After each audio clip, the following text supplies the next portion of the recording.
I need to stop me glowing. Hello!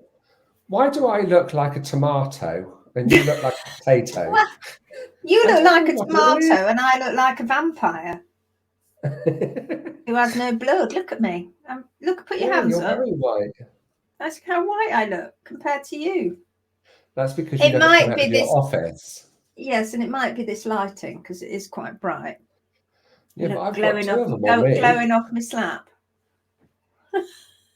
I got two of them on me. Oh, hello, Gaston. Hello. You're allowed to go on the telly at the end, not Vivian's the beginning. here. Hello, Vivian.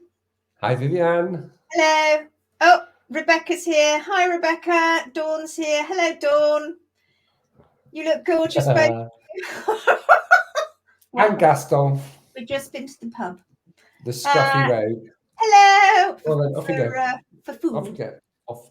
Hi. Bonnie Doll says, hello. So excited to be able to join you all today. Ooh, yes, you can join. Hi, Bonnie. Oh, we're seeing you tomorrow, Bonnie. I think it's tomorrow.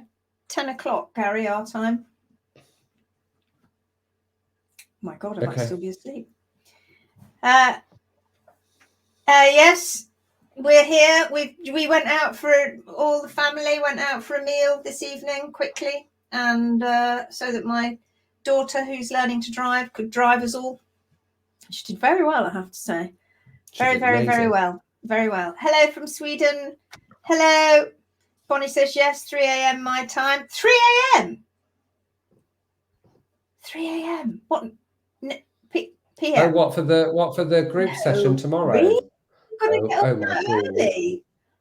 Oh my God. That's dedication, isn't it? Oh God, no. Libby's here. Susan Garvin's here. Hello. Bonnie's laughing. No. Book another session. You don't want to be getting up and talking to us at 3 a.m. That's madness. Mind you, I say that. I'm wide awake usually at 3 a.m, so it doesn't make any difference to me at the moment. Charlotte, 3 a.m. is about when Lindsay went to sleep this morning. Wrong. Bit later than that. 5:30. Or should I say earlier than that? Yeah. Yeah, you never know what to say, do you? When you're put in that situation, you go, I went to bed later than that. But it's actually earlier than that. But it isn't earlier than that because it's later than that. But if we'd have said she went to bed at 9 a.m, we'd say she went to bed earlier than that. I think that's why you're so white. You are a vampire and you get more productivity done at night, whereas I am absolutely blinking useless at night. I'm much better first thing in the morning. I can't because all the Thursday sessions are during my work. It'll be fine. Okay. We'll be kind to you, Bonnie. Have you heard of the importance of sleep on the gut microbiome, sugar levels in humans? I know.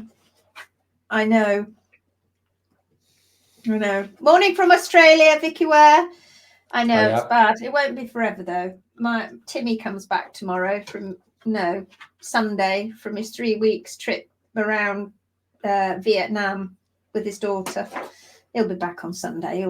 He'll slap me into shape. I won't be allowed to do it from then on. Be like, go to bed. Not allowed to stay up that late. I'll be like, oh please, I'm not tired. Monica's here. Hello, Monica. Hi, Monica. So I'll be told I won't be allowed to stay up through the night and do the night shift. Hello.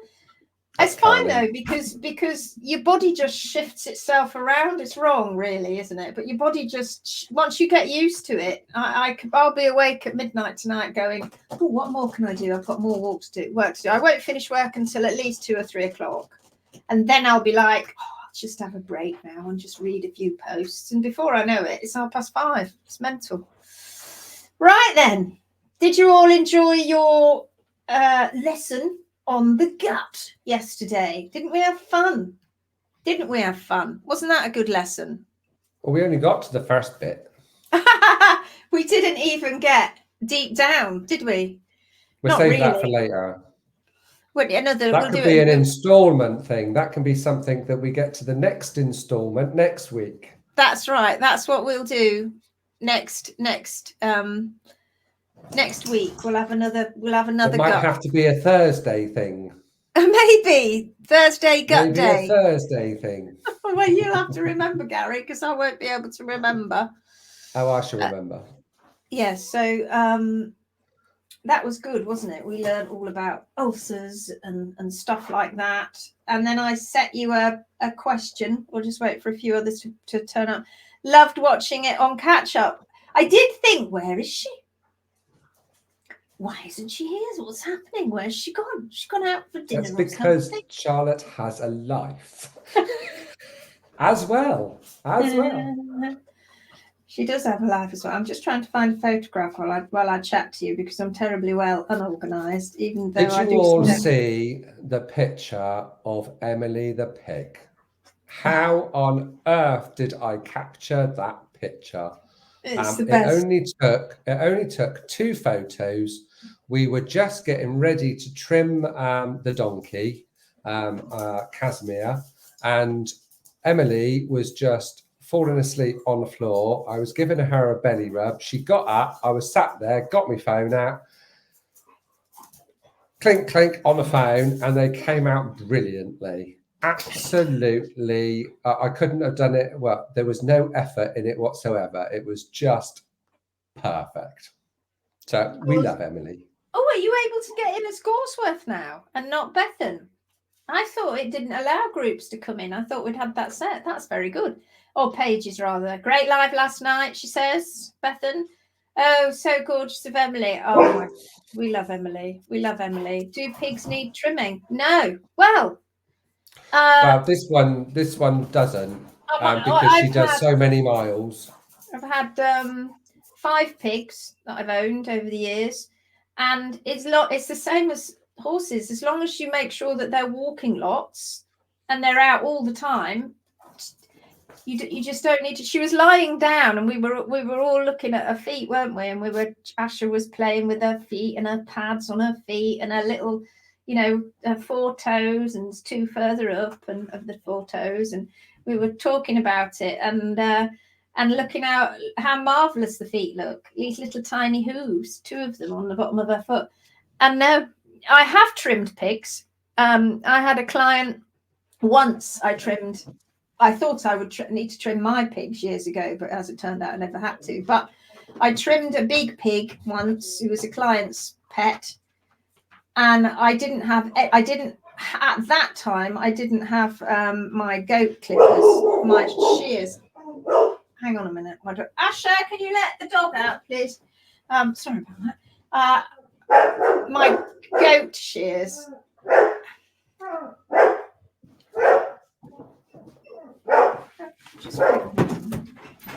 Oh no, she's coming. Goat shears. I didn't have them with me. Never work with children and animals. We can hear you. Eh? We can hear you over the dog. Oh, there, look. Now you can hear me better now, because I forgot my microphone. I'm only 8 minutes in and I'd forgotten my microphone. Okay. All right, we could hear you. So I used my brand new nippers that I had at the time, and I regretted it deeply, because her feet were like stone and they chipped my nippers. They took a chip out of the blade. They were that hard. And I remember the owner going, "Oh my God, I'm so sorry." And just me. I just went, "Oh, don't worry about it." Got in the car and was like, "Oh, I'm gonna have to buy new nippers." Emily is so cute. Morning, and thanks for daily fix. I shall get back to you about Georgia, Jenny. I just haven't had a moment. Does she live with the horses? Yeah, all my pigs have always lived with the horses. So she has her own separate area that she can get under, that the horses can't get under, obviously, because she's short. So she goes underneath to get into her area where her pig arc is, and if she needs to be around there, and she's very good at going under fences. She's appalling, really. So it's very difficult to keep her out of where the humans are. And the piggy pop hole. Yeah, and then she just spends, and whenever a new horse comes to the tracks, they're always a little bit wary of the squealy weird pigs. but she's got so used to it. She just goes around eating horse poo all day long. That's all she does. Eat horse poo all day long. My pigs are 13. Never trim them. No, never trim mine. We were working out, actually. We think Emily's around about 13 now. Yeah, 12 or 13, we thought, wasn't it? How long do they live in when they're looked after like this, all sort of naturally? And I don't know, because my other pigs have never lived as long as Emily. Pigs are so intelligent and lovely animals. They really are. She's very intelligent. She's a very bright piggy. Almost 1:30 in the afternoon in California, says Vivian. Well, talking to you from all over the world. So I set you a task. In a way, it was a question, not a task, but we set you a question, didn't I, last night? And it was all about pigment in the horse's foot. I said to you, what happens when a horse ends up getting a Mallen streak, if you know what I mean by a Mallen streak? Let me just find a whiteboard. Let's get rid of that one. You got a picture, haven't you? Yeah, I'm going to just find it now. Right, hold on a minute. Hold on. It's coming. I'll just get rid of all that. I've got a few pictures, but I've got this one for the minute. Because this one came through, was sent to me. So I'm going to put this on the screen. Have a look at this. What do you think of this? La la la la. Here it comes. You see that? So over the years, I've come across quite a few horses like this that have this completely white streak going down their hooves. And now you can see here at the bottom that wasn't white, was it? It was just the same as every other, all the rest of the hoof. And it's a dark hoof on a grey horse, because he's got dark skin, you can see under there. So not a true white. He used to be grey and he's gone silvery grey. But we've got this white streak going down the foot, and it's bright white. Well, I say it's bright white. It's just unpigmented. So what is that? What's all that about? Where are you? I've got so many tabs open. I need to shut some of them down. Hang on a minute. So I've never seen that before. Have you not? Oh, I have a few like that. Oh, you've never seen it before. Oh, well, there you are. It's just a white streak that appears. Isn't it interesting? Isn't it interesting? Melanocytes transfer melanin to keratinocytes. Eumelanin is dark brown. Pheomelanin, I can never say that word, is red or yellow. They are regulated by the peptide hormone. When the immune system attacks the melanocytes, they cease producing melanin, resulting in white areas. Very good. Now, try and say that in your own words, Angela. So, what's a melanocyte and what's a keratinocyte and what happens up in the top? So Angela's quite right. Something has happened way up in the top, but how? Let's take it further, right? Melanocytes are, or melanocytes, however you want to pronounce it, are pigment releasing and pigment making cells. We all have them. We've got them in our skin. Is it like a scar where hair grows back white? Yeah, well, similar, but you don't have to have a scar. Yes, because you can have a scar. You don't have to have a scar, do you, for your hair to go white?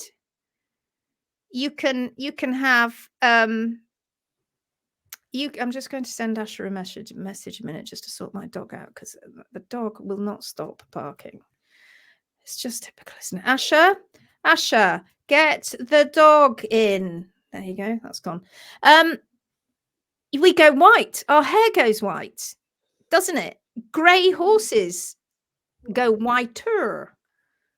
And things change in our body as we get older, but we've all seen saddles, haven't we, where the saddles have been too tight and they've been pressing on that area in the skin. And then you have white patches. Same thing with if people overuse any form of tack on a poor horse, including whips and including spurs. That is a problem too, isn't it? And it causes white areas. It's just the same in a foot. Oh my God, really? Is that so? 15 to 20 years. Oh, awesome. Well, she's amazing. We've always had pigs that have been a bit unsound, but she, not all their lives, of course, but just now and again, but she's just incredible. Angela says, no, I'm not going to repeat it.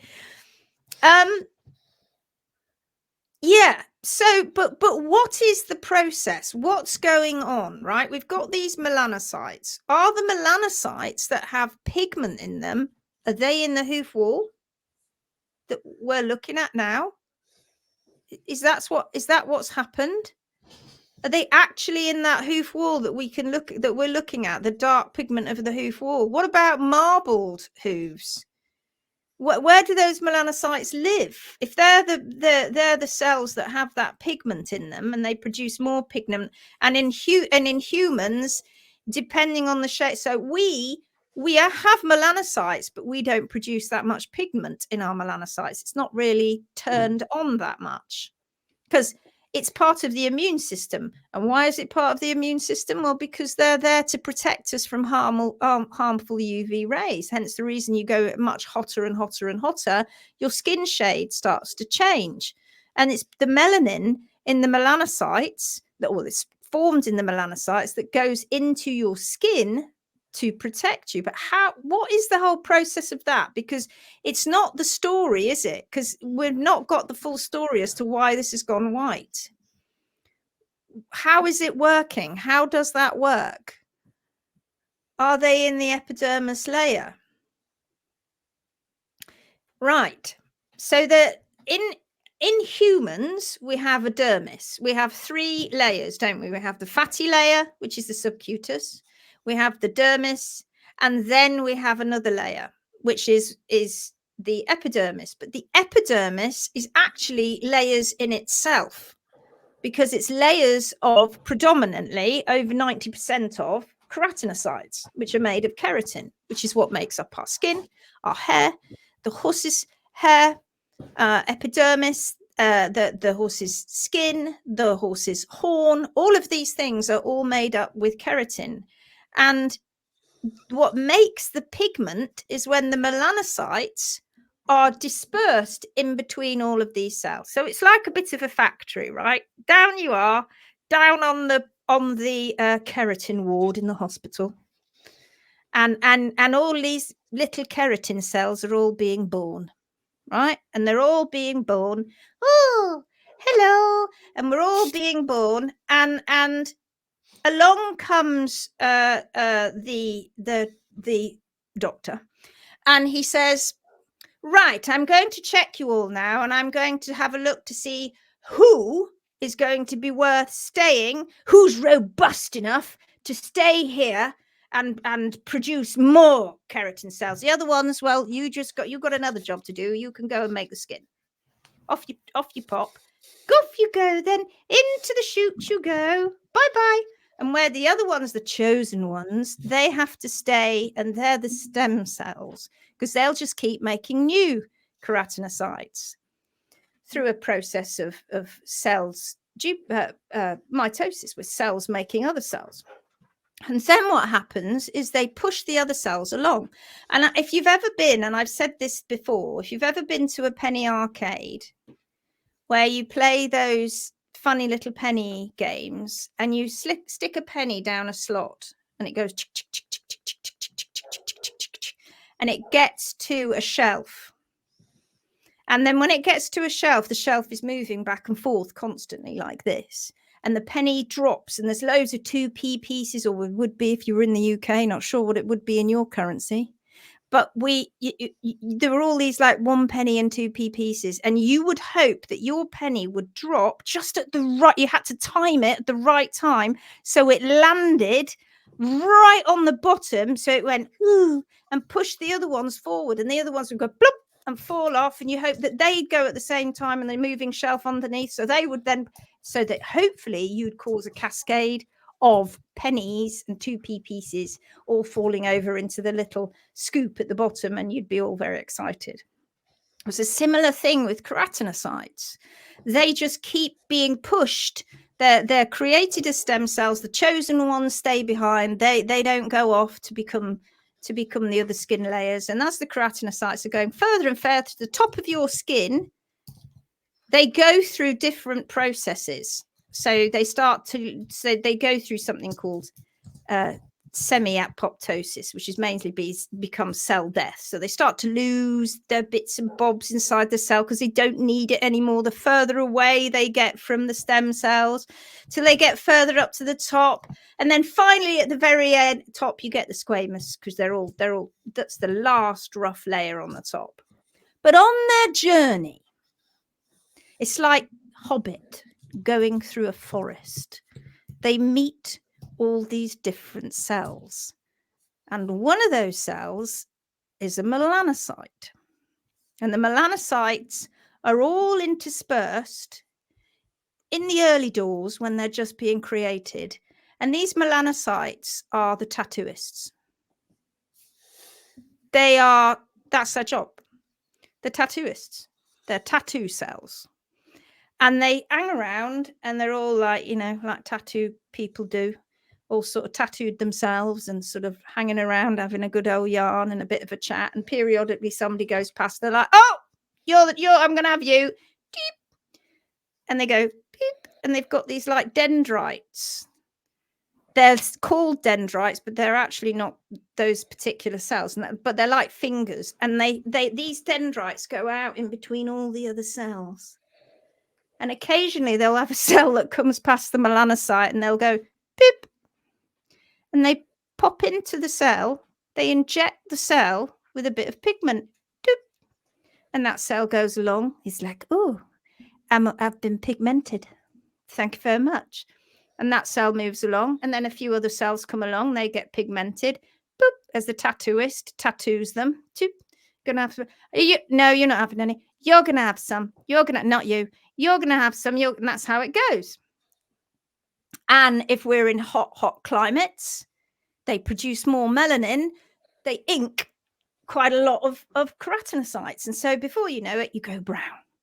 And fake tan is when you are tanning that top rough squamous layer. You're not actually going down into the layer where the proper keratinocytes are, if you like, the full keratinocytes. And so therefore it just washes off, because that's the layer that flakes off gradually. Okay. So that's what melanocytes do. They're tattooists, and they live in their tattoo parlor, and passing them are these keratinocytes. Well, in the horse's hoof, you have got the coronary band up here, right here. And in here, you've got all of these. Let me see if I can, hold on a minute. Let me see if I can draw. You've got all of these little, oh, hello. You've got these little, I'm going to draw them huge, but you've got all these little cells that are all up here. And then you've got, let me see if I can make that a little bit less weight. And then you've got all these papillae. That is now going to look horrific. Oh my God. Keep drawing another one. I think it looks bad now. Oh, I don't know. I'm so sorry. Anyway, that was bad. It was making me laugh. That one was making me laugh. Right. Okay. So you've got you'll never forget it ever again. Here are the papillae. And there's millions of these cells, right? They're everywhere. Let's just change the color, and let's make it black, actually.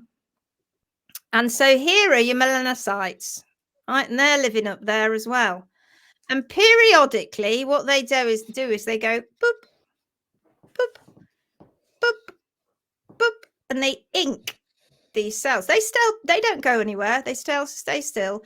And so what then happens is these cells that have all been inked, all start growing down until one day something happens up in the coronary band and we start losing the keratinocytes. Sorry, the melanocytes. So they've disappeared.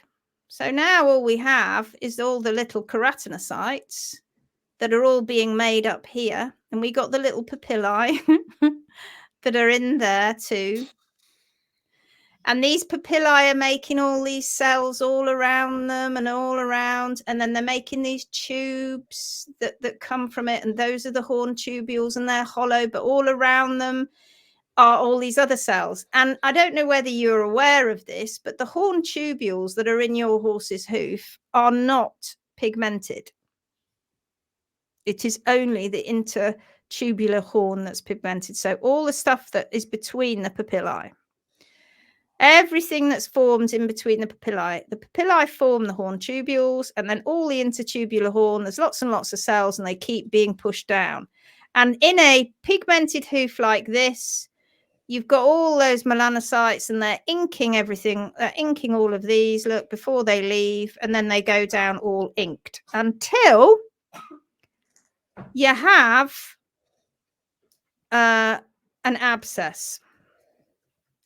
And then what happens is all the melanocytes disappear. So they can't ink the horn tubules anymore. And that's the end of that. And that's why you get a Mallen streak. The rest of it is got all the melanocytes up here and they're all getting inked. But this isn't getting inked anymore. And that is that. That's how it works. Neat, huh? Fascinating. Isn't it? It'd be neat, that. Even with my rude drawings. Unintentional. That makes it even more funny. Totally unintentional. So that's it. And that makes sense of my comment. Yeah. So what did you say? Let's go back to your comment. And you said melanocytes transfer melanin to keratinocytes, and eumelanin is dark brown and pheomelanin is red and yellow. And they produce it inside the melanocyte, right? They're producing these different pigments and they put them in what they call melanosomes. And those go up the dendrites like one after the other. Everything is a chain reaction. Pretty much in biology, everything is, I'm going to do this and I need to create that because of feedback. Ooh, something, it's getting a bit hot out there. It's the skin and the body are telling me the UV rays are a bit dangerous and we need to get out and protect. So the melanin is put in as a barrier, actually. That melanin is there in our skin as a barrier to protect the nuclei that are all there in that near the dermis, that are all these stem cells being produced. Because if those cells get damaged by UV, the melanin will protect them. And if they get damaged by UV, that's how it starts skin cancer. That's how you get tumors. What are you laughing at? Sorry, I've got to bring it up on the screen.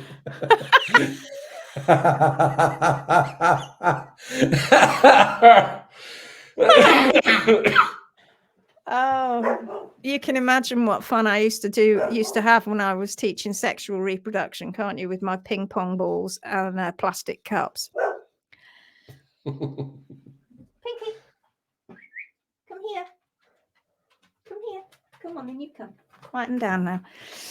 I remember having a student with me once, and she was training to be a teacher, and I was a bit mean, and I said to her, all right, on Monday, I want you to teach reproduction of the female and the male reproductive organs, 2 year 7.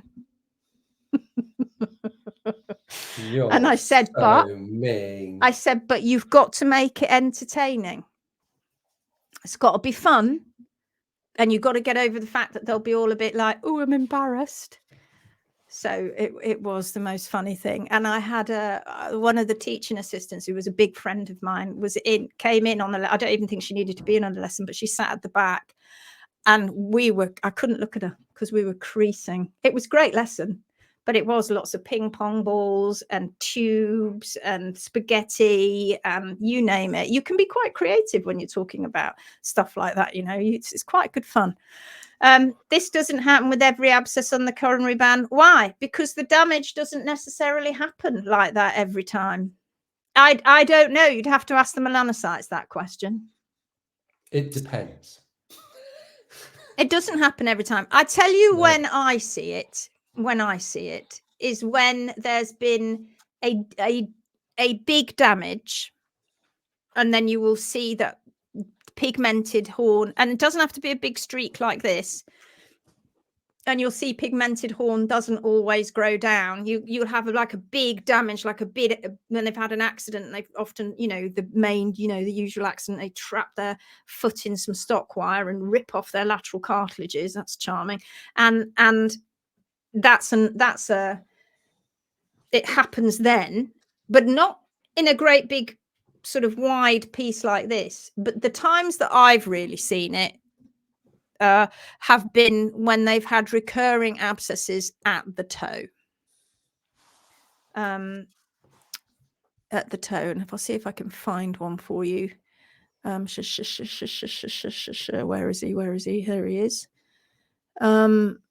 Might get you a better picture. So this horse that I had on my books, this is in the early days when I knew him, and I was just getting my owner onto a better diet and management and all of that business. And he was constantly having abscesses. And then one day, do you see that? And that whole section here, there and there, just went white, and it never returned back to pigment. You can see his other foot's completely normal. And this horse had been having recurrent abscesses, and we were just getting her to change the system, and gradually, eventually the abscessing stopped. And I don't know if I've got a picture of what it looked like at the end. I don't have a picture of what it looked like at the end, but he didn't have that white streak. He didn't have that white streak before.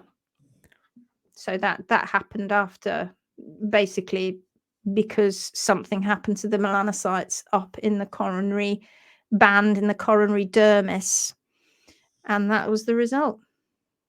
But usually it's through trauma, recurring trauma, or some trauma big enough. Lady, let's have a look at Lady. Let me see, have a look at her. I see if I've got one of her, but she had marbled feet anyway. Yeah, I don't know if that's going to actually show you anything. So this is a horse that was recovering from you can see it's white here and here. That remained white. So she was recovering from a monumental abscess here at the top that nearly took her whole foot off. And this was her foot settling down. This is a good 3 years later, maybe, that her foot looked like this. That's a fascinating story, that one. And how that, because she just had a big pigmented block here. But you can see that where it's starting to turn white. Yeah. So that is the story of the white melanocytes. Oh, not the white melanocytes, the white horn. Is a Mallen streak in humans genetic, passed down through the generations? Don't they think it is genetic, don't they? Don't they? Although, wasn't it from a novel, Poliosis? It was something to do with that, wasn't it? When they ended up having depigmentation of the sections of skin and hair, not just known as the Mallen streak. It was Catherine Cookson, wasn't it? I can't go and have a look. I can't remember. Something to do with Catherine Cookson, I think. The Mallen streak. I just always knew it was a Mallen streak. My parents used to call it a Mallen streak if you saw somebody with this white forelock. But yeah, and that's why we go grey. And some people go grey before others, because the melanocytes just stop producing that amount of melanin, and they're not injecting it. When the hair follicle is being created, where the stem cells are, they just aren't in. They just, as you age, they drop off in number, and gradually, you don't have any pigment.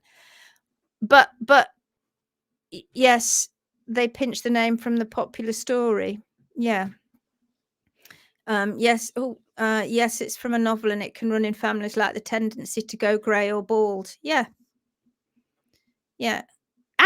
Whenever we're talking about humans, ask Dr. Charlotte Scott. She's bound to know. Hi, we'll need to catch up. Vet just been Millie ripped her shoulder open. What? I'm going to need a rock to rob about. Oh, no. Oh, no. We'll talk about that later. Oh, dear, Sarah. Is that on your new track? God, it doesn't rain, does it? Never rains, it pours. So I just about to say something else to you then about that. I can't remember what it was. I can't remember. Anyway, any questions? Any questions on what we did last night, or that the way that the pigment works in horses' feet? It's a fascinating thing. That is so awful. It is so awful. We will. You can send us pictures later. Which one's Millie? I don't know which one Millie is. You've got two big cobby types, haven't you? So there. What was the other thing I was going to say to you about this evening? I was going to tell you something else. It's completely gone out of my head. Oh, right. Oh, well. Okay. Questions. You can come up with some questions for me. Now, you were getting to answer someone's question about vertical lines in the hoof. Was I? Oh, was it Sarah's question? It was Sarah, is it Lieder? Lieder. Okay. I was very pertinent, and I took a screenshot of her question yesterday evening, so we could touch on it today if we had time. So I'll read it out. Go for it.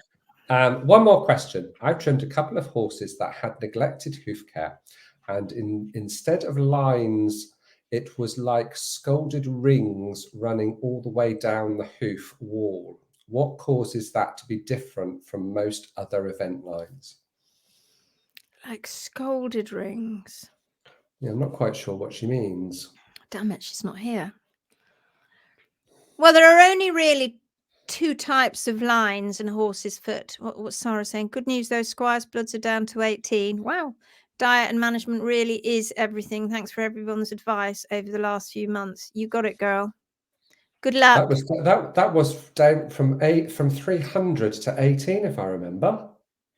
It was pretty high, wasn't it? It was very high. I'm sure it was 300. One of my other clients, they tested her horse and it was very high. I can't remember what it was now. I can't remember the figures. And that she changed the hay from rye haylage and went and got some of her friends, real basic meadow hay that she really wasn't allowed to feed at the livery yard. This was sort of a client, but a distance client, and she wasn't allowed to feed it, but she managed to get it and she just didn't tell anybody. And then they tested the mare a week later and it had dropped, and the vet said it's unheard of, it doesn't happen. She's like, I have a miracle child. Either that or yeah, Sarah says it's 300. I have a miracle child, or basically your test was wrong. No drugs either.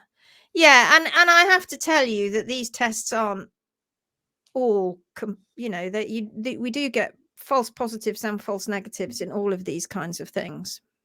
It really does depend. But yeah, I know what I was going to tell you. I might show you something else in a minute. We have reversed EMS many times to the vet's amazement. Oh yeah. Oh, we've done it too. And PPID, where we've had horses that have been had high ACTH levels, and we've put them on these diets, and And a bit later on, they get them tested again, and they're like, oh my God, it's like literally gone down again. Again, the tests aren't brilliant. Certainly not for PPID. Of course, vets don't see it happen because they don't advise on diet. No, they don't. You know, when I'm teaching and I'm doing lessons for the students, I often pick up textbooks that are used in the industry, you know, that are used, vets learn from, radiology books and stuff like that. And, you know, you go through them and never do they talk about diet and management, not once. You never hear about it. They're so focused on, you know, the laminitis that they see because P3 is rotating and this sinker. It's like they've all got this lingo that's incorrect, but they talk about it and they never, all of that, but they never ever mention the diet and the management aspect of it. It is weird. Very, very odd. Very odd. I have a lady currently at the moment, and she won't mind me. I asked her if I could share this with you. I'm gonna let's see if we can all. You're all going to be having to look at your phones in a minute if you're just listening to me, because I'm going to put an image up on the screen. Let me go find her. You can't see my screen at the moment, can you? No, can't see your screen though. No. So I'm going to show you something in a memento. Let's get a picture of let's get a picture of that one first. Poor people, you're all waiting. Let's get a picture of that one. And let's get a picture of the x-ray, because I want to show you an x-ray. One of the things that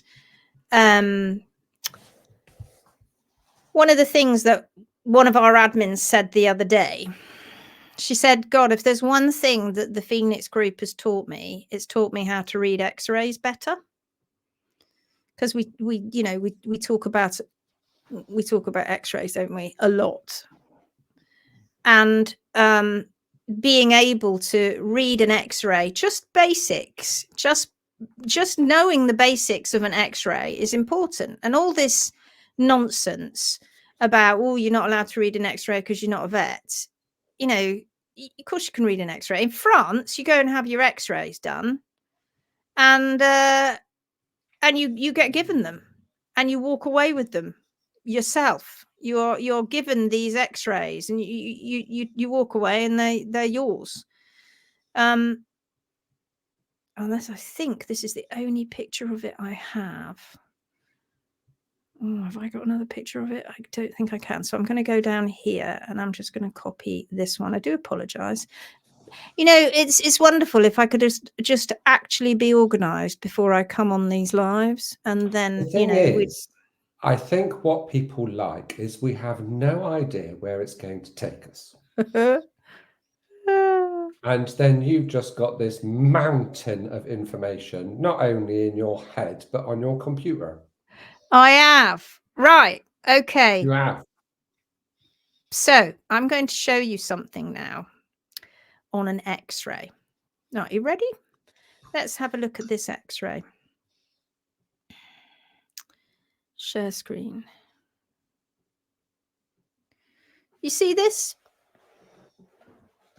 Right. Everybody who's with us tonight, have a look at this x-ray and tell me what you see on this x-ray. You can tell me anything you see about this x-ray. They need to view it as type 2 diabetes. Yeah, they do. Absolutely, they do. It's the same with anatomy books. They show the bones in the hoof wall, but nothing inside the hoof. No, right? I love the gentle conversational nature of these lives. They're perfect. Where's the dream? I never know where they're going to go. Right. Now, take a look at that and tell me what you see. You can say anything about that you like. Just tell me anything that you see about it. Oh, I might have oh yeah, that's I'll have you, because you're a better picture. Tell me anything you see. What do you see, Gary? Tell me what you see. Okay. So, don't give the game away if you know what I'm talking about. Don't give the game away. I do know what you're talking about, so I won't give the game away.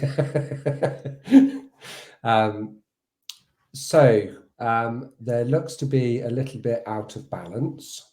Yeah. There's Which more way? So it's tipping down on the right. Yeah, so mediolaterally. Mediolaterally, yeah. Yeah. So tipping down on the right, and you've got like a little bit of the palmar processes that is more elongated on the left. Yeah. Than on the right. Right. Okay. What's everybody else seeing? Lopsided. Yeah. Oh, Bethan goes, I know. Okay. I just recently heard about venograms. Is it something you use, and what are the benefits? Yeah, so venography is well, I say relatively new thing. It came around in the 90s. A vet called Redden, French vet, and Pollitt, all of them, 3 of them kind of devised it. And you have to put a tourniquet on the horse's leg, and then you inject it with a dye, and then you x-ray. And it shows you the perfusion of the blood around the foot. But the problem is it's got limitations, because it's subjective in the way that they read it. So each vet will, as we're about to experience with this x-ray, as each vet will read it slightly differently. And it also is dependent on how good the horse is doing it. But it was really Redden's technique that him and Pollitt had been doing it. And then Redden took it to the field to teach other vets how to do it. And they're looking at different areas of the foot, and they're looking at all the way that the blood flows around the foot. And that can indicate to them that a horse has got a poor level of perfusion in their foot, and therefore then could indicate you have some tissue damage. But the trouble is, you could do a venogram the next day and come up with a different result if it's not been done correctly. And they're notoriously difficult to do. And if you don't do them every single day over and over and over, chances are you're not going to get it right with every single horse too. So you could actually, the problem with venograms is that you could make a diagnosis, a serious one, as in this horse has got no perfusion in the back of the bulb, or is not as this or whatever. And horses can be put to sleep because of it, when in actual fact, it was just error on the person who was doing the venograms part. So all of these things are just another tool in the box, but they shouldn't be used. They're just part of the picture. They're just part of the overall picture. All of these diagnostic tools and images are just part of the picture. You should never rely on just one thing. If you're building up a picture, the best thing that you can do is go and observe that horse, look at the hoof care, and that will tell you a lot right from that moment. Right there will tell you a lot. I see a swell to the right of P2. Ooh. Side bone. Ooh, very good. Pedal bone looks very odd. I think not level. It isn't level, or crumpled up. It isn't level. It isn't so much that it's crumpled up. It's just that it's you can see a palmar process on one side. I will talk about it in a second. Ossification of the lateral cartilage. Side bone. Eek, I can't zoom in. Looks like a crack in the hoof wall on the right side with compensation imbalance. Parting hoof capsule at the left after an abscess. Now listen to me.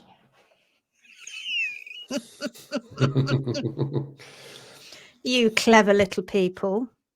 This here obviously is P3, and this is what they call a dorsopalmar X-ray, and you're looking through the foot.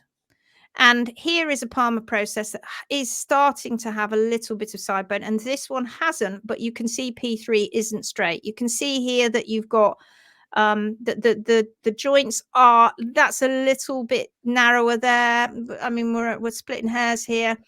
But as you look through, you can see, as you go up here, you can see the extensor process, right? Now, there's no ossified palmar process as you have it here. But they does look like there's been something going on down here. But then we've got this bizarre structure. Now, this lady, and I'm sure she won't mind me telling you a little bit of this story. This lady, whose horse is still recovering, came in lame out of the field in October or thereabouts. And then she was running towards her, and suddenly the horse went lame, like something had gone into her foot. Right. Oh my God. And she was lame. She called the vet and she said, I think it's an abscess. And the vet's like, no. She said to the vet, oh, I'm going to get my, the vet said, who have you got doing the hoof care? She said, a barefoot trimmer. And she said, you know, I'll give you her details. And the vet just put her hand up and went, I'm not talking to her. Not talking to her. Not qualified. I want my farrier. She turned up with her farrier. They chopped the toes off this mare. Up until that point, the mare had been standing in a stable. The vet said she had to be confined to a stable. And up until that point, she had been standing and just dealing with it. And then the farrier turned up and lopped her toes off. I mean, dramatically. So that night, the horse went down. She couldn't stand up, colicked, nearly died because of the utter pain that she was suffering in her feet. What then ensued was 2 or 3 weeks of headless chickens on the vet's part. X-rays. We've got tons of X-rays. 3 or 4. There were 7 vets in this practice, and she'd actually, by the time she came to me, I think she'd been through every single one, maybe bar one. Everyone had a different opinion. Nobody really knew. She came to me in around about the December, and I said, I think she's got a big abscess brewing, and we need to walk her. You need to get her out. She took my advice. All the vets had said no. She took my advice, and she couldn't keep her out all the time because the livery yard owner wasn't happy about it. But she took my advice, and she started taking this mare out, and she blew an abscess within 24 hours of walking. Within 24 hours.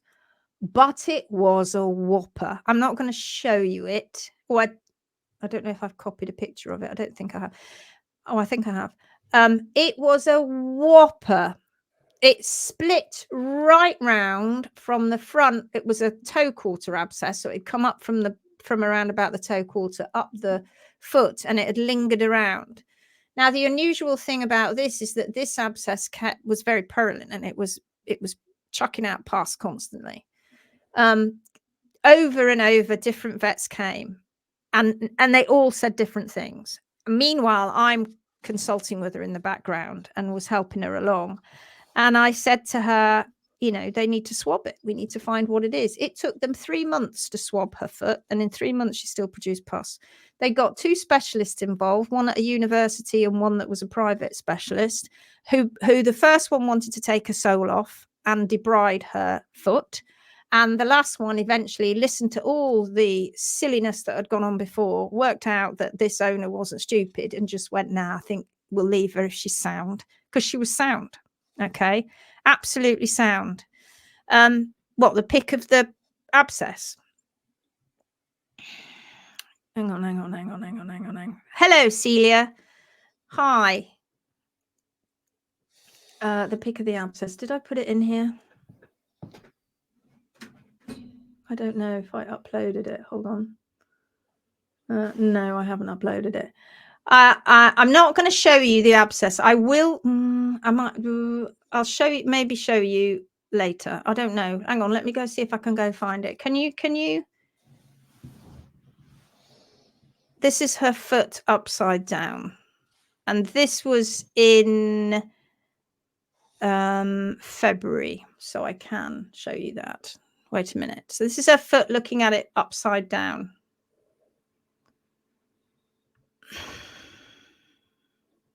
Do you see? Do you see it? The way it's blown out completely? And just about her toes are just about starting to come down. The poor mare's been walking on on this part of her foot for ages. But you see how much, and it blew right from the front all the way around the back. I mean, monumental. Anyway, so they x-ray her foot and they see this, and all hell breaks loose. And they say to the owner, and this is a few people that look at this x-ray, we're very worried about what's going on in her foot. We're very worried about it, because you see this thing here. This is something very odd happening to her lateral cartilages. She's got some major thing going on, like major infection. She's going to have a complete foot debrided, right? And she sent the x-ray to me, and I'm like, exactly, Vivian. Vivian was just said something, and so who else? I don't know who else it was, and I'm going, that's not anything to do with and they'd frightened the life out of her. And she said, oh my god, Lindsay, oh my god. I said, it's nothing to do with the side bone.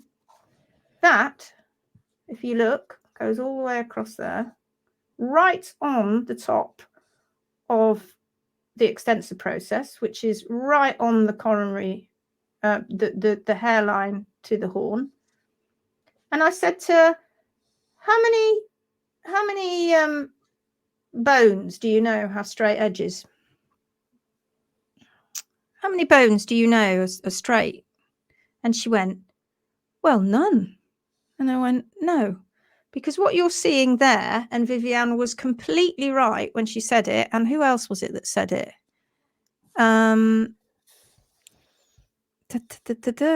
Where are you? I can't remember who said it. I can't see it. Somebody said it. Here we go. Parting hoof capsule after the abscess. That's what you can see. You can see that what you're looking at is the hoof capsule. Right? And when I explained it to her, she was like, good God. And I said, and I can prove that, because let's just go and have a look at this x-ray. This one, because they didn't spot it on that x-ray. They weren't too bothered about it for some reason. They didn't talk about it until they did another x-ray, and they saw it again. And then, but look at this bulge. And they circled it and sent it to her. This is them. And when we're very, very concerned, this is the actual x-ray itself that's not circled. We're very concerned. And you can see the bulging tissue above it, can't you? Here, you can see how the tissue bulges. Right? And it's even more apparent. You're like, oh, that's a funny looking side bone because it's got a straight edge. And when you look at it critically, let's just put that one out of the way and put this one over here and make this a little bit bigger. When you look at it critically, and this is where I get a bit annoyed when a lot of vets don't look at previous x-rays. It's like they just look at the x-ray that's in front of them. I mean, I'm sure many do, but I also see many that don't. Can you see here? It's right at the top of the extensor process. Where is it now? And this x-ray was taken 4 weeks later. Where's that x-ray now? Where's that weird triangle now?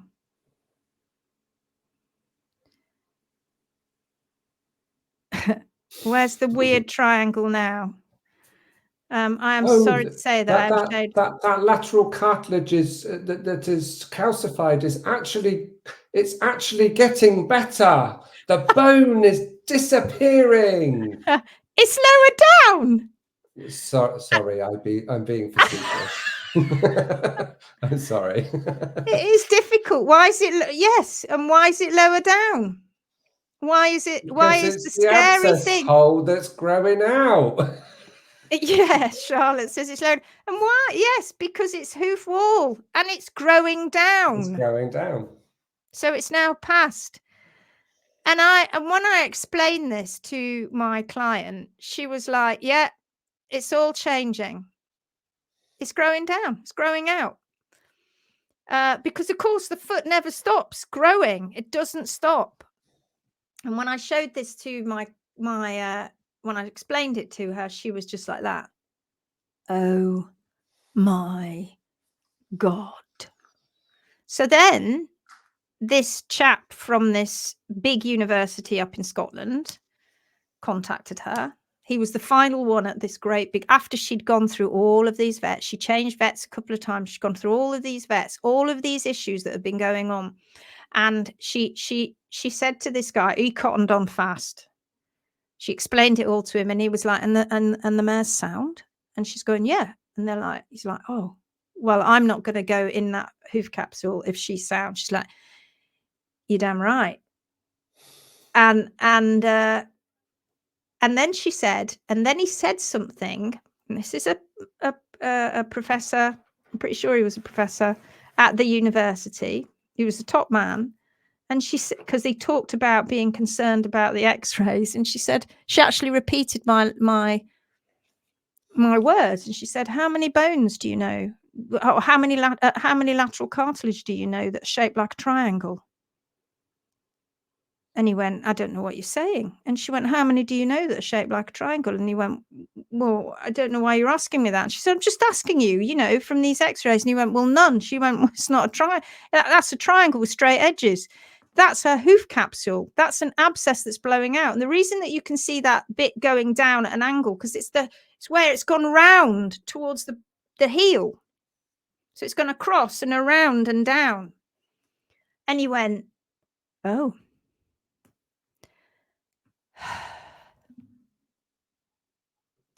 Now, I'm not here to just go, but it is, horses are put to sleep for this sort of stuff. I'm not here to say everybody's bad. I'm not. I'm really, really not. But what I'm here to do is for this hysteria to stop. It's got to stop. And people have got to really think about what they're seeing. And I am shocked that vets who spend their lives looking at X-rays of horses' hooves didn't spot something that 2 other people spotted on this live show that I spotted straight away.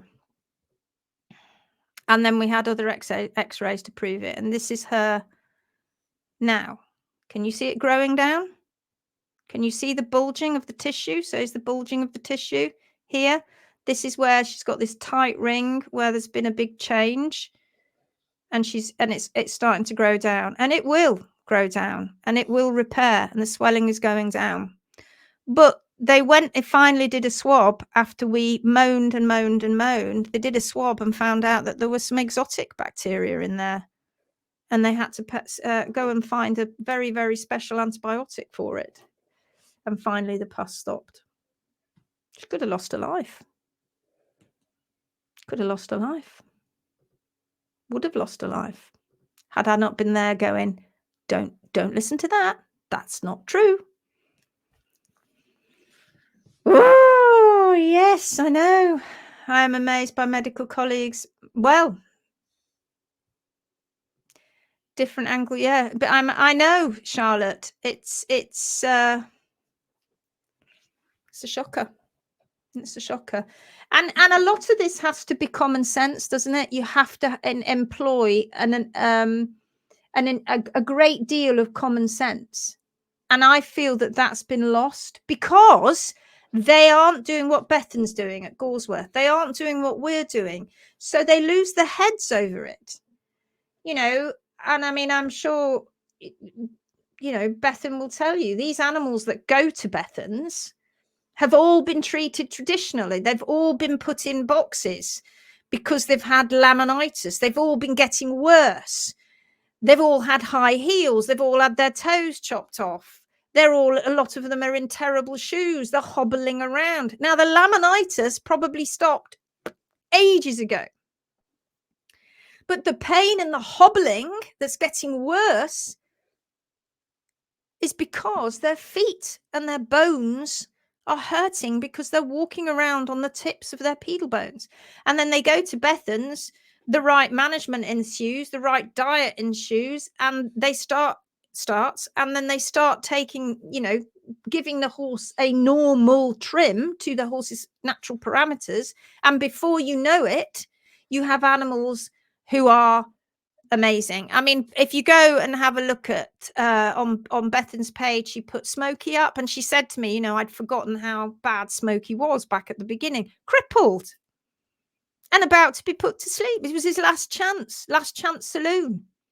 Turned up, and we're like, oh, been here before, done this a few times now, and away we go. Off come the shoes, better trim, get him moving, do what he can in the early days, let his feet start to grow out, and they go better and better and better. And then all of a sudden, we're putting photographs up on the you know, internet with these feet that look crazy, and they're growing out, and this beautiful new hoof growing in, and everybody loses their heads. Oh, it's terrible.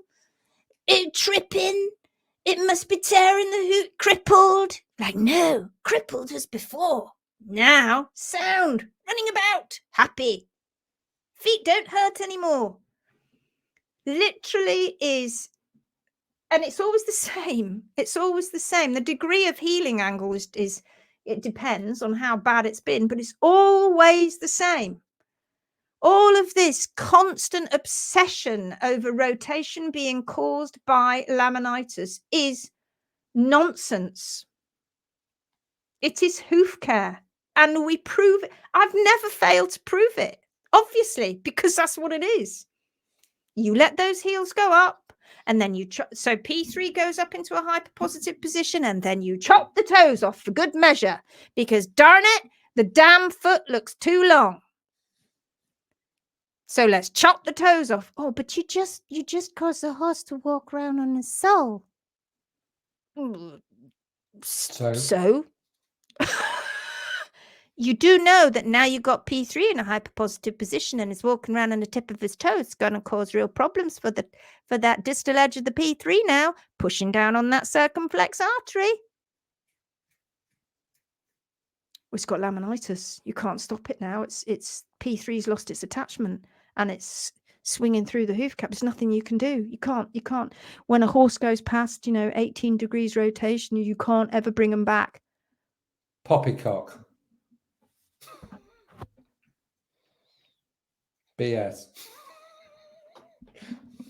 Honestly, it's ridiculous. And we see hoof care professionals and farriers who are battling with we turn up at, and Bethan gets them, animals that have been treated for months getting worse. And why are they getting worse? Because rotation's getting worse. Months and months and months.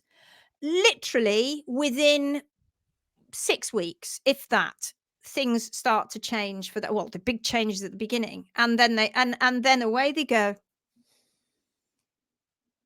None of this, have to put it in a deep bed because P3 is going to come. Where's P3 going? It's attached to the bony column. Where's it going to go then? It is shocking. The toes are the best bit on the home stretch at that point. Yes. So when we start to see the healing angle coming in and the long toes we're like, oh yes. And we start partying because we know the horse is going to be like, yeah, I'm walking out of my big feet. I love them. And they're sound, and they've not got these tiny little feet anymore. And they're getting sounder and sounder and sounder. And we're like, bring on the ugly feet. We love them.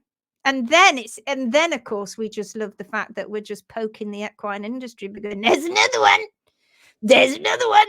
Oh, that one wasn't tripping too. Oh, look, he's running down there. Look at him trot by my window, says Bethan. Do you see him tripping? He got long toes. It's like, no. It's mental. And they're doing research. I went back and had a look at some recent research today as I was fiddling about because somebody had put something up. And I went, and they're doing research on EMS and IR on horses that are grazing. Why? Are you wasting your money? Because you're not going to do anything about it at all. Nobody's going to listen. Nobody cares. But you're sort of spending your money just having a bit of a play, really. Stop it. Go and do your research at Galsworth. Go and do it there at why these animals are turning around so fast and at why we're saving the ones that you can't stop, you can't save.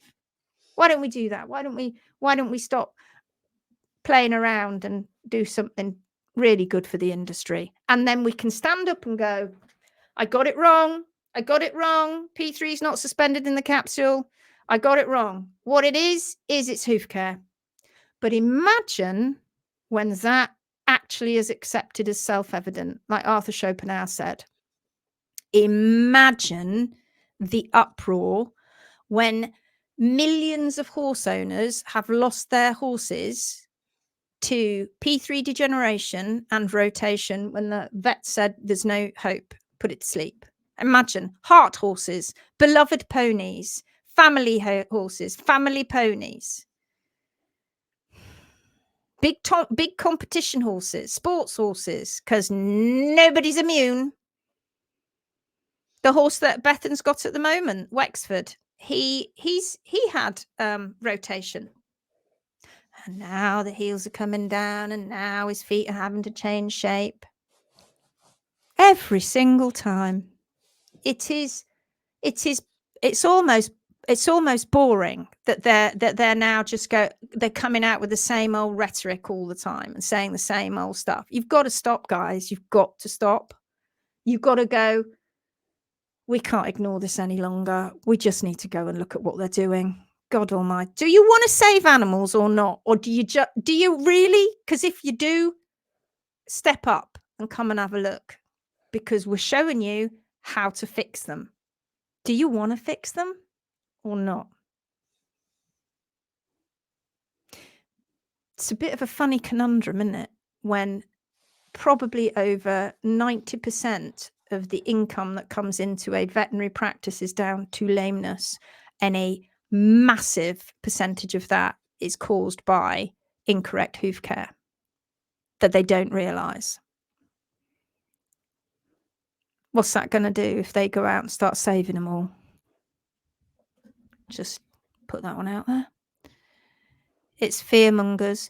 What is the big deal about breakover? There isn't. There's no big deal. They are so blind. It all boils down to questioning everything the professionals tell you and educating yourself along with common sense. A big dollop of common sense. Remember what people say? Trouble is the common sense. It's not that common. It's not that common. Yes, I know, but I can't understand why I don't care about pretty. I want a healthy source instead. Yes, but you see, what people don't understand is it's a process. Christ, it wasn't pretty beforehand. It was mutilated. Now it looks weird, but look at the horse. Stop looking at the foot and look at the horse. The horse is sound. Stop looking at the foot. The horse is sound. And it's a process. We're not saying a horse is going to end up like that constantly unless they've got serious osteonecrosis caused by the problem in the first place. It's a process. We don't care about the ugly feet because we get thrilled. Bethan and I and Gary and all of us that do this get really excited when we start to see the ugly feet appear. Oh, you never get tired of it. You never get tired of it. Never get tired of it. Exciting. It's exciting. And it's only because we know that horse's natural therapeutic healing response is working. That's exactly what that long toe is. And it's not the long toe method, because it is very temporary. If we got it all right, we wouldn't have these long toes. We wouldn't be having this conversation about long toes. If we got the diet and management right and looked after these specialist, wonderful, majestic animals the way that we should, and helped to trim them correctly, we wouldn't have these problems in the first place. That's what we want. That's what we're striving for. And you, as our Phoenix Warriors, are doing exactly the same. That's what it's all about. 3,500 of you in less than 12 weeks. Oh my God. This is amazing. Absolutely amazing. The biggest Facebook or social media group in the horse world growing ever. It's fabulous. We are thrilled that you are owning it. You as owners are owning it. Get on the 15-day challenges. That's right. Become Educate yourself. absolutely. Educate yourself. Be Really. strong and advocate for your horses. Be that critical thinker. Come and join us. Yeah. Come and join us and do it. Just know your stuff. Know your stuff. And how exciting too, right? To know it so well that you can stand up and talk to anybody about it, and they'll go, "Oh no." A lady messaged me the other day and said, "I'm having this argument with an EP on the Barefoot Horse Owners group." So publicly having an argument, and this girl was saying, well, I'm not disagreeing with some of the things that they say, but I can't agree with all of it because where's the data? Where's the data? We need to see the evidence. And we're like, well, what are you looking at on the internet then? Have you not visited Galsworth recently? Have you not seen all the case studies we put up? Because where's yours?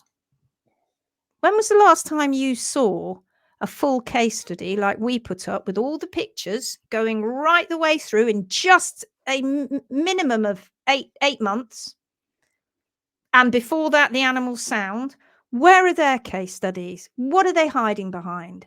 And when they say, whenever you have somebody that says about HM or Galsworth and they say, I'm not interested in I'm not going to follow your method. I put a post up today in the group and I tagged everyone with an at everyone because I wanted everybody to see it, as many as possible. And one lady came on and went, please take me off your list. I don't want to be here. I don't agree with your method. So, of course, we took her out of the group. I don't know why she couldn't take herself out of the group.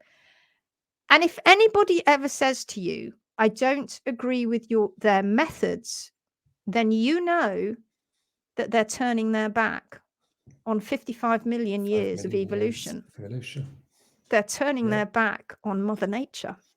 Because if they don't agree with what we're doing, they're doing it against Mother Nature. Because all we do is employ the physics of biology and the healing pathway. And how do we do that? By allowing the foot to do what it needs to do. Keep it balanced. Keep it well balanced, but still allowing the foot to do what it does. So it grows out lickety-spit. If they say, I don't agree with HM's methods, then you turn around and you go, you don't agree with nature then? What? Well, you're going against nature if you don't agree with them. And the other thing to finally say on that is it's not a method, is it?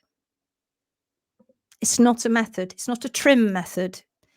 It's employing the physics of biology and the healing pathway. And just ask them, just start scratching the surface. Now the stuff that you've learned about the gut and about the wall and melanocytes and keratinocytes and rotation and osteonecrosis and all these things that you've now learned, go and ask them.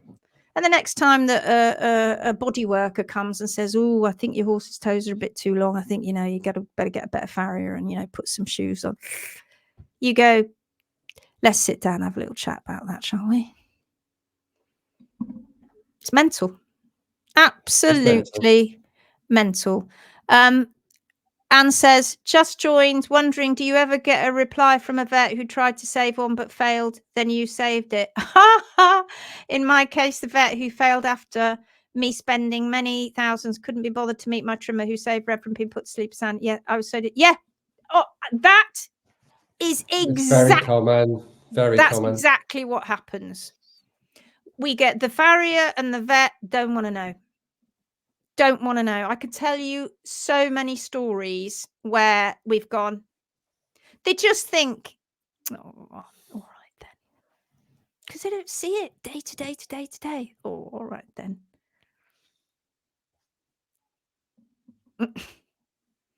But the bigger picture is of that one horse that you could have learned from, that they stopped, they saved, you couldn't. That one horse, just was going to teach you the biggest thing you've ever learnt in your entire career as a vet, and you've just shut the door on it and walked away in the other direction because your ego tells you can't look.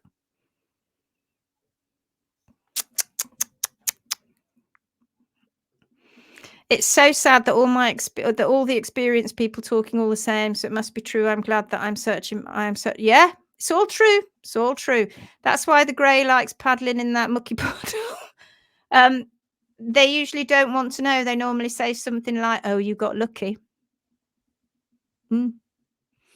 Up to date 12 in the 15-day challenge. Amazing. Woo!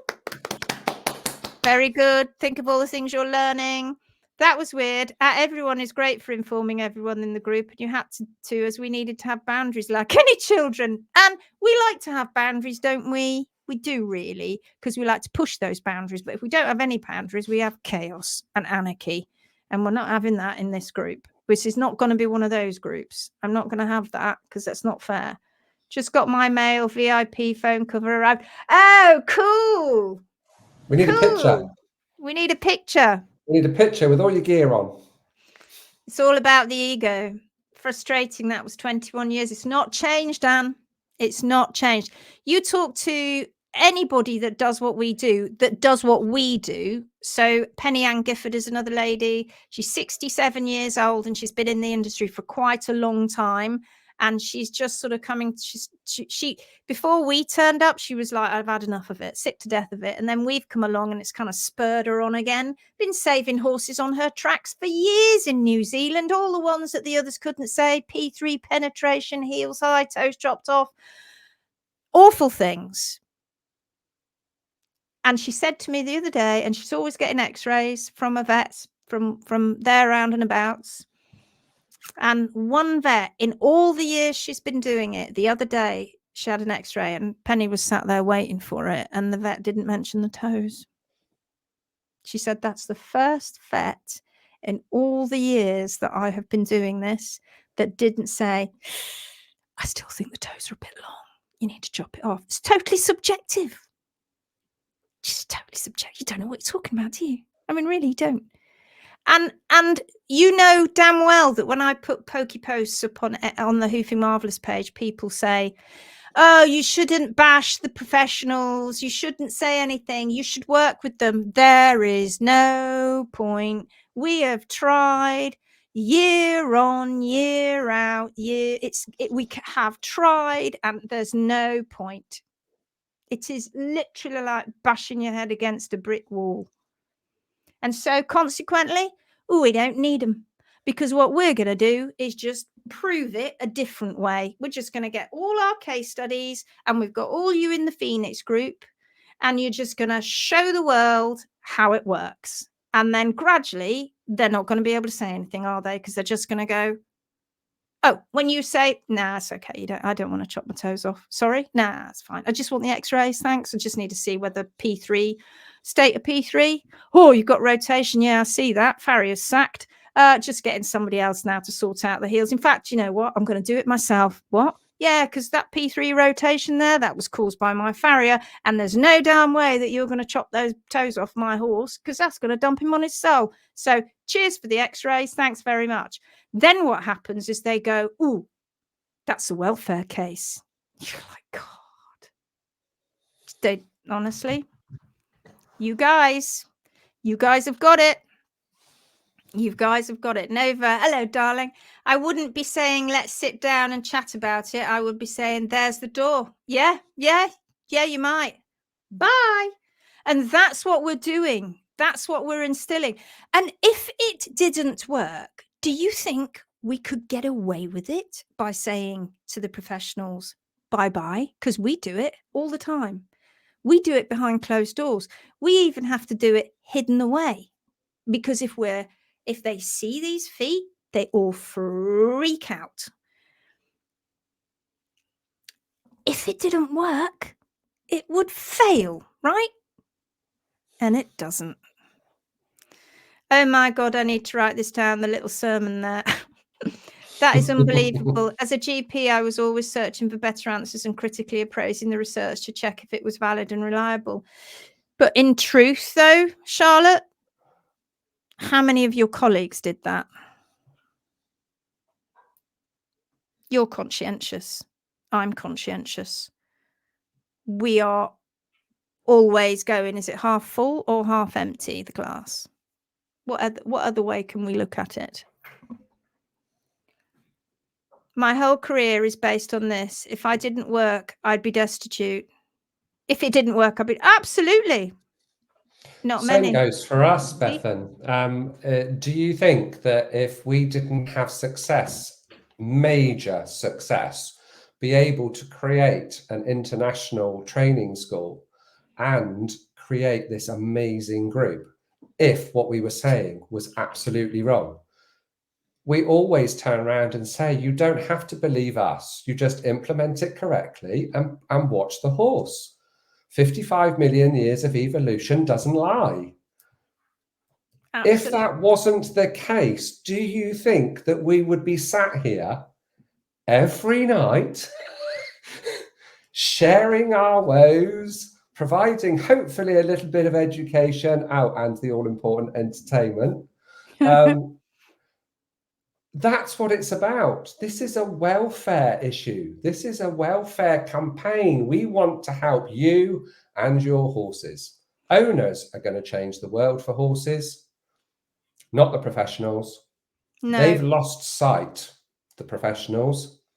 But the more owners we can get on board, the professionals will have to listen, because they still want your money. Oh, it's so true. It's so true. Sorry, that sounds cynical, but it's not. It's not.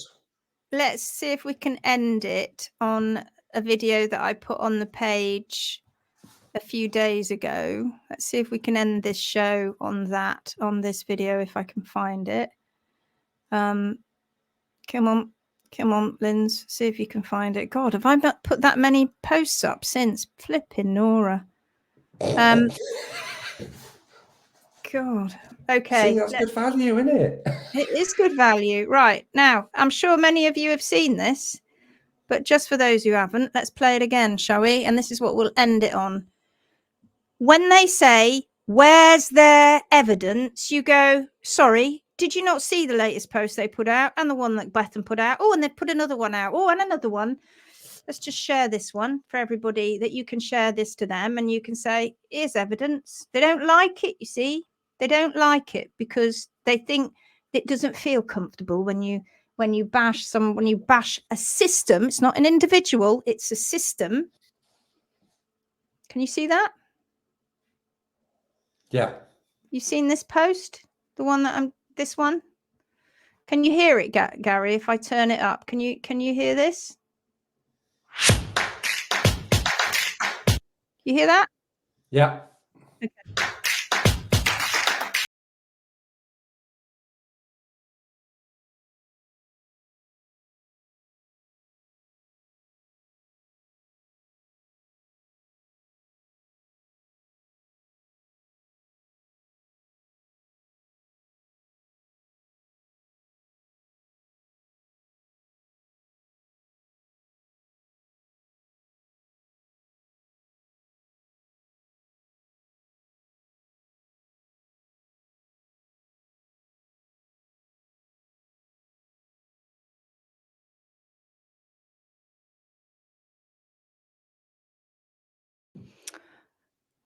Now that is evidence. Now, if you don't want to see it as evidence, well, I don't know what else you want us to say. I don't know what else you want us to say. And that was a student who we'd only just gone, oh, right, you can go out and trim. I mean, I kind of had to guide her, but not a massive amount because we taught her what she was going to be up against. Vet nurse owned that horse. And she came onto one of our workshops recently and she is so converted. You'd never believe it.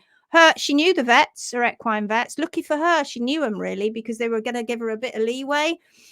But they couldn't fix it. That mare was walking like that, not because, oh, it's an abscess. She was walking like that because the tip of P3 was like that and she couldn't take any more and went over the edge. Not because she had raging laminitis, She had dietary issues, but that way she was walking was because she was on the tip of P3. We came along and that ugly foot, we were like, oh yes, look at that healing angle. She's not even through. That was September. She's not through a whole hoof capsule yet, but we're nearly there.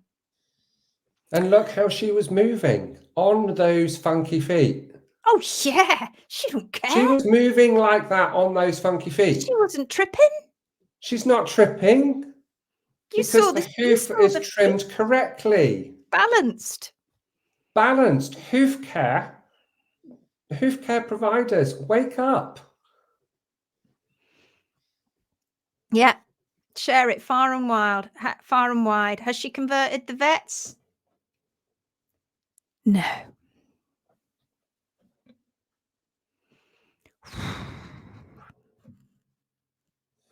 Anyway, we're off. We've done an hour. We keep going. See you tomorrow night. See you, my Phoenix Warriors. Take care now. Thanks so much. See you tomorrow. Think of some questions for tomorrow night and we'll see what we can do tomorrow. All right, my lovelies. Bye-bye now. Bye-bye.